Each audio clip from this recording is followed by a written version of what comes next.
Well, I just want to give a walk around and overview of my RC four-wheel drive Desert Storm sandrail that came out in 2012.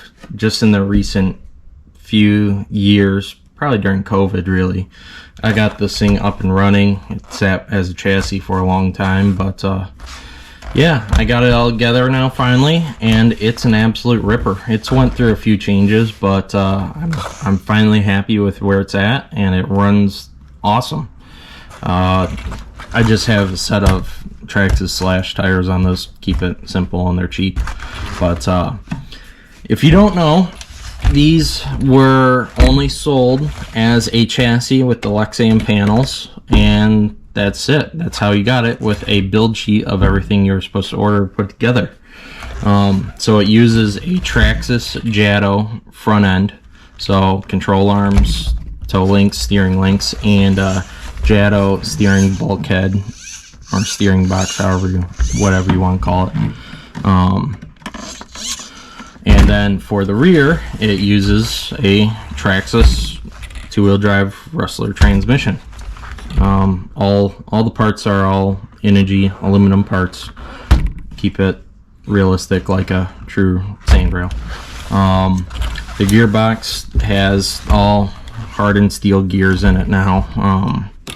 86 tooth spur, 25 tooth pinion, MIP X-Duty axles. Those are the only ones I've found that survive on this thing, being that this whole thing weighs 7.5 pounds with a battery, and I'm running now 3S 6200 milliamp hour battery. It's a cheap battery, but it does good, does the job. I don't run it often, only in really loose dirt or on the beach, really, in the sand. But like it's meant to run. As far as the servo goes, it's a Hobby Star servo, waterproof. Found a Yeah Racing billet servo mount from a Tamiya that fits really nice, holds it nice. The receiver box is a Traxxas Rustler waterproof receiver box. That's nice. Keep it watertight for my Spectrum receiver. The battery tray is just a universal battery tray I found on eBay, and I incorporated a GoPro mount there for cool POV shots of this running. It's all mounted on a aluminum chassis plate. It's a little bit thicker than the original one that came with it, so I upgraded that. And also, the original model, if you do have one or no, the control arm mounts are very fragile and like to snap off, so I actually made a new mount. It's kind of hard to pick up without taking this whole thing apart, but it's a steel bar welding both of the bushings together into the toe link plate and the chassis plate here, so that way that's really nice, solid, sturdy mount. The control arm will bend before that breaks. And as far as the rear goes, the rear shocks originally mounted to the chassis bar here, and I cut those off because when you ran the shock from the control arm mount to this, it had a really bad angle for the shock. It didn't allow the allow the shock to travel properly. So I changed that and made an additional X brace back here in the chassis, tying the two corners all together, and relocated the shock point mounts up here into both of those, so it's a little bit more sturdy to handle the rear end of this when it lands. Even though I don't jump it a whole lot, I really don't jump it, but it's nice and strong now. And the rear, I was having some problems here because, so this was the original transmission motor here, or plate, that was welded to the main frame and where the rear frame attaches.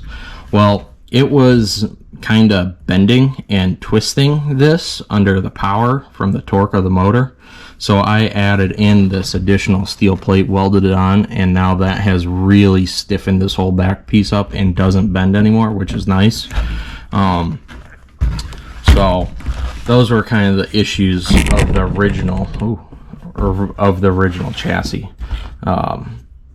But now I used to have a Tekin RX8 and a Tekin Pro 4 4600 kV motor in this on 2S, and it worked. It would only do about 36 miles an hour with the current gears, but it really wasn't enough on sand because of how much wheel spin you are using, even with a set of paddles. These are just the team associated paddles, I believe.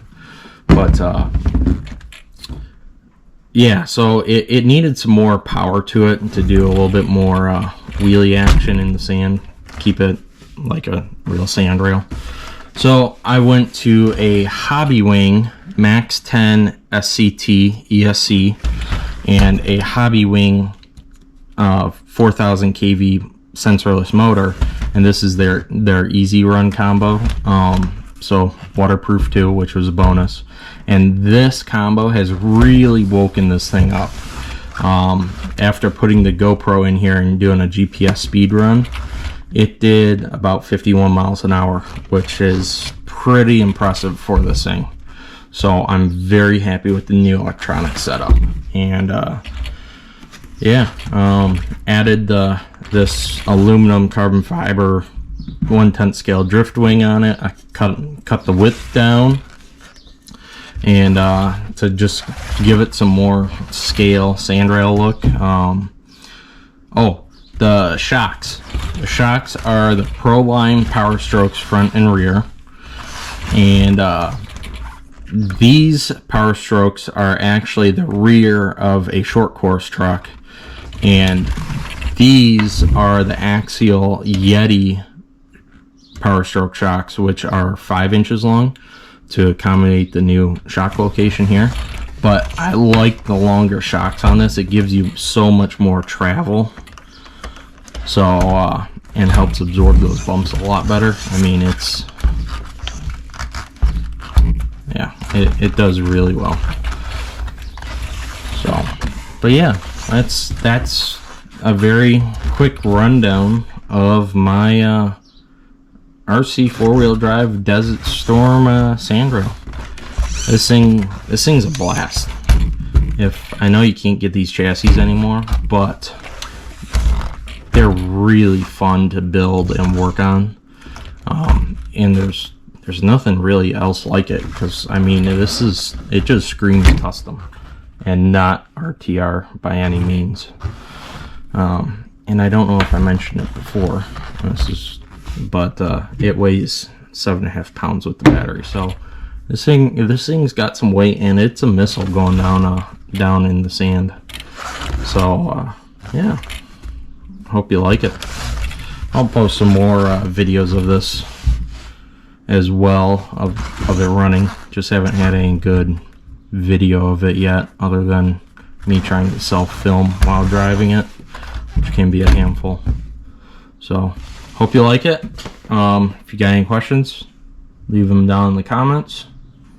And yeah, hope you enjoyed this overview.